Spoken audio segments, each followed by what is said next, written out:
جی تو یہ آپ دیکھ لیجئے، بسم اللہ الرحمن الرحیم. یہ ضمیر کی دو قسمیں ہوتی ہیں بنیادی طور پر. پہلی ہوتی ہے مستتر، دوسری ہوتی ہے بارز. مستتر کا معنی ہوتا ہے چھپی ہوئی، جو نظر نہ آ رہی ہو، اور بارز ظاہر ہو، نظر آ رہی ہو. تو فی الحال مستتر اور بارز میں آپ کو نہیں لے کر گئے، بلکہ آپ کو یہ بتایا کہ ضمیر کی دو قسمیں، ایک منفصل اور دوسری متصل. تو کل کی نشست میں آپ کے سامنے ضمیر منفصل پڑھائی تھی، اور ضمیر منفصل کون سی ہوتی ہے کہ جو الگ تھلگ آئے، کسی سے مل کر نہ آئے. یہ آپ دیکھیں، جیسے ہوا، ہما، ہم، ہیا، ہما، ہننا، انت، انتما، انتم، انت، انتم، انتی، انتما، انتنا، انا، نحنو.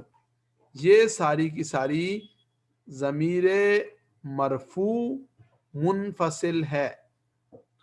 مرفوع منفصل اس لیے کہ مبتدا اور فاعل جو ہوتے ہیں وہ مرفوع واقع ہوتے ہیں، اس لیے اسے ضمیر مرفوع منفصل کہیں گے. اور یہ ضمیر منصوب متصل ہے. منصوب متصل ترکیب میں مفعول بنتی ہے اور مفعول بہی بنتی ہے، مقدم ہوتی ہے، اس لیے کہ یہ الگ ذکر ہوتی ہے. جیسے ایاک نعبد و ایاک نستعین میں آپ کو بتایا تھا. تو یہ جو ہے یہ ضمیر منصوب منفصل مفعول بہی مقدم بنے گی. تو یہ آپ کے سامنے دو قسم کی ضمیریں کل بیان ہو گئی تھی. اب آج یہ تین قسم کی ضمائر آپ دیکھ لیجئے. نمبر ایک،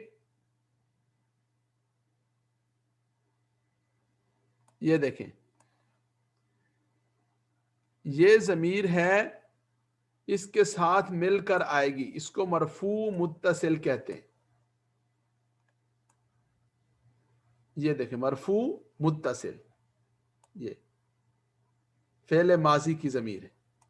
جیسے فعلا، یہ پوری گردان آپ دیکھیں گے، تھوڑی سی میں آج اس تفصیل میں نہیں جا رہا کہ یہ فعلا اور فعلت میں، فعلا میں ہوا ضمیر ہے اور فعلت میں ہیا ضمیر ہے. چلیے آپ اس کو بھی سمجھ لیجئے کہ یہ ایسے لفظ ہیں کہ جن کی ضمیر میں اضافی لفظ ہوتا ہے. اضافی لفظ سے کیا مراد ہے؟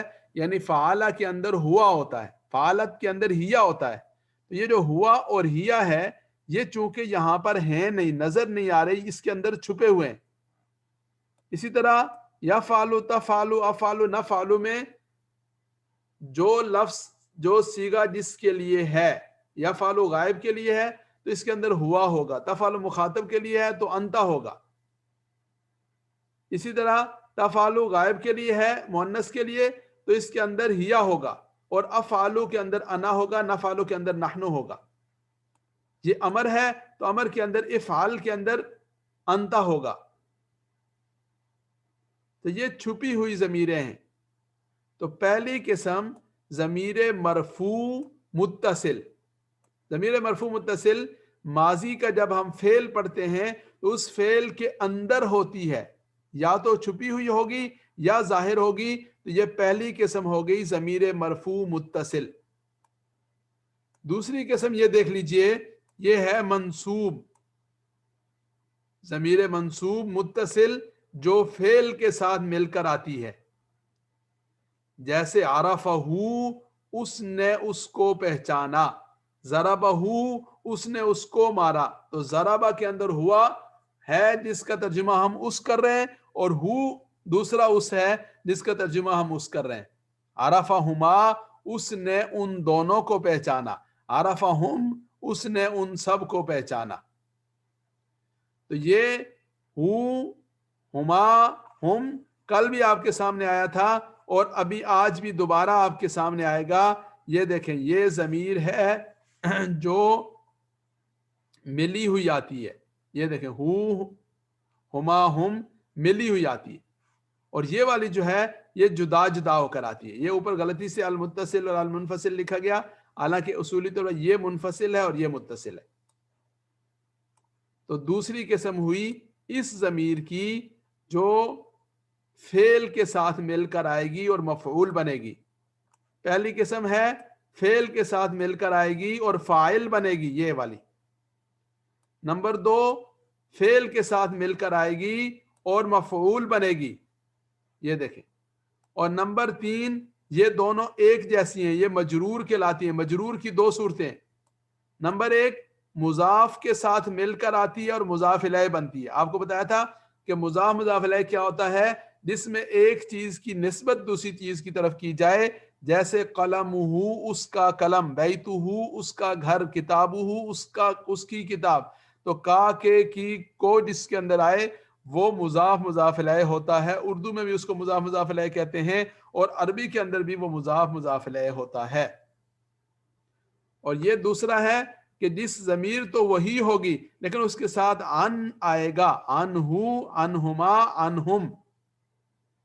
تو گویا کہ آج آپ کے سامنے 4 قسم کی ضمیریں، 4 تو نہیں وہ 3 ہیں، لیکن تیسری جو ہے اس کی 2 قسمیں. تو پہلی ضمیر مرفوع متصل یہ ہے، جو بھی فعل آئے گا، فعلا، فعلا، فعلو، پورا جہاں بھی فعل آئے گا اس فعل کے اندر جو ضمیر ہوتی ہے وہ ضمیر مرفوع متصل کہلائے گی، مرفوع متصل کہلائے گی. نمبر 2 فعل کے ساتھ مل کر آئے گی لیکن وہ مفعول کی جگہ پر ہوگی تو وہ منصوب متصل کہلائے گی. اور نمبر 3 یہ والی ہے، اس کی پھر 2 صورتیں ہیں، ایک مضاف الیہ ہے اور ایک جار کا مجرور ہے.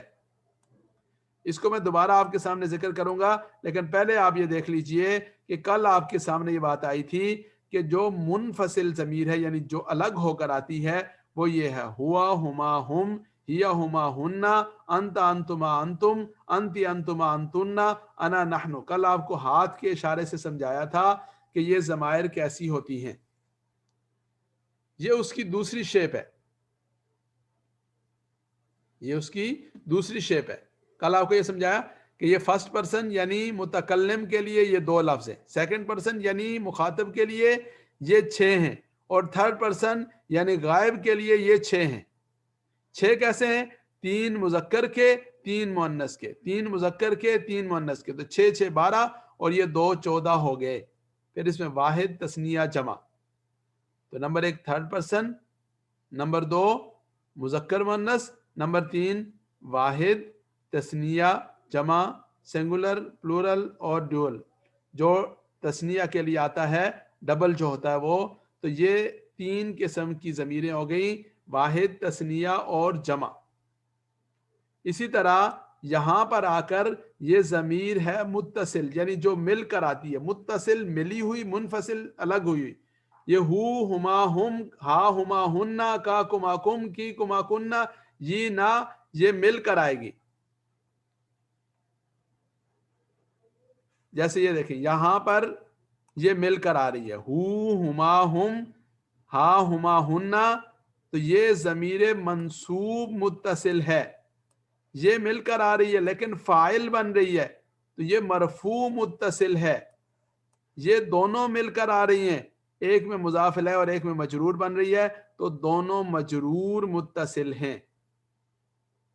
تو خلاصہ یہ ہوا کہ جو بھی آپ کے سامنے ضمیر آئے گی اس ضمیر کی سب سے پہلے 2 صورتیں بنے گی. نمبر 1 مستتر، نمبر 2 بارز. مستتر اور بارز کو آج آپ چھوڑ دیں، اس کے بعد اس کی 2 قسمیں بنے گی. نمبر 1 منفصل اور نمبر 2 متصل. منفصل اور متصل. پھر یہ جو منفصل ہے یہ 2 ہوتی ہیں، ایک وہ جو رفع کی جگہ پر آئے گی اور مبتدا بنے گی یا فاعل بنے گی. دوسری وہ جو نصب کی جگہ پر آتی ہے اور مفعول بہ بنتی ہے. اور متصل کی 3 قسمیں ہیں. پہلی قسم وہ ہے جو رفع کی جگہ پر آتی ہے اور فاعل بنتی ہے، یہ والی. دوسری قسم وہ ہے جو نصب کی جگہ پر آتی ہے اور مفعول بنتی ہے. اور تیسری قسم وہ ہے جو جر کی جگہ پر آتی ہے اور مجرور یا مضاف الیہ بنتی ہے. اس کی 2 صورتیں ہیں، یہ مضاف الیہ کی صورت ہے اور یہ مجرور کی صورت ہے. تو یہ سارا اس چارٹ کے اندر موجود ہے. پھر یہ شیپ آپ کو دکھا دی کہ یہ منفصل کی شیپ ہے اور یہ متصل کی شیپ ہے. لکھتے ہوئے یہاں غلطی سے متصل اور منفصل الٹ لکھا گیا ہے. یہ منفصل ہے، یہ متصل ہے. تو یہ آج کے آپ کے سبق کا خلاصہ ہو گیا. اس کو آپ نے دیکھنا ہے، اس کو آپ نے سمجھنا ہے، اور خاص طور پر قرآن کریم میں سے اس کو حل کرنے کی کوشش کرنی ہے. جی منفصل اور متصل میں فرق یہ ہے کہ متصل ملی ہوئی ہوتی ہے، جڑی ہوئی ہوتی ہے، اور منفصل جدا ہوتی ہے.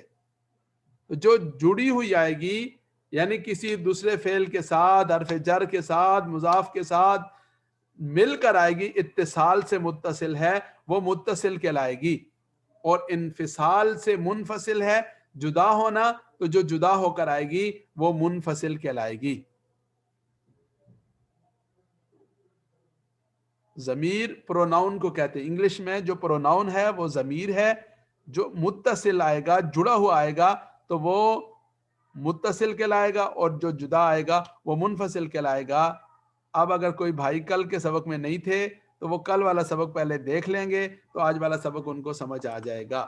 تو کل والا سبق جس میں ضمیر کی بحث شروع کی تھی پہلے اس کو دیکھ لیں، جیسا کہ میں نے ابھی شروع میں اس کو دہرایا بھی ہے آج کے سبق میں. لیکن پھر بھی آپ کل والا سبق دیکھ لیں گے تو آج والا سبق سمجھنا آسان ہو جائے گا. یہ جو اگلی بات ہے مستتر اور بارز کی، یہ انشاءاللہ العزیز کل آپ کو سمجھائیں گے. تو یہ جو چارٹ ہے یہ آپ کے ساتھ گروپ میں شیئر کر دیا جائے گا، آپ وہاں پر اس کو دیکھ لیں گے. پھر بھی اگر کوئی بات نہ سمجھ آئے گی تو اس کو آپ پوچھ لیں گے. البتہ یہ گزارش ہے کہ قرآن کریم ضرور پڑھیں، قرآن کریم کے اندر سے ضمائر دیکھنے کی، ڈھونڈنے کی، تلاش کرنے کی ضرور کوشش کریں، اور کسی کے ساتھ کوشش یہ کریں کہ مذاکرہ ہو، کسی کے ساتھ دہرانے کا اہتمام ہو. اس لیے کہ دہرانے کا اہتمام نہیں ہوگا تو فائدہ نہیں ہوگا. اور حضرت مولانا عاشق الہی صاحب اور مولانا صلاح الدین صاحب جو گروپ میں موجود ہیں وہ آپ کی رہنمائی کے لیے موجود ہیں. ان سے کوئی بات پوچھنے کی ضرورت پڑا کرے تو وہ ان سے پوچھ بھی لیا کریں اور ان سے رہنمائی لیا کریں. جزاکم اللہ. سبحان ربک رب العزت عما یصفون وسلام علی المرسلین والحمد للہ رب العالمین.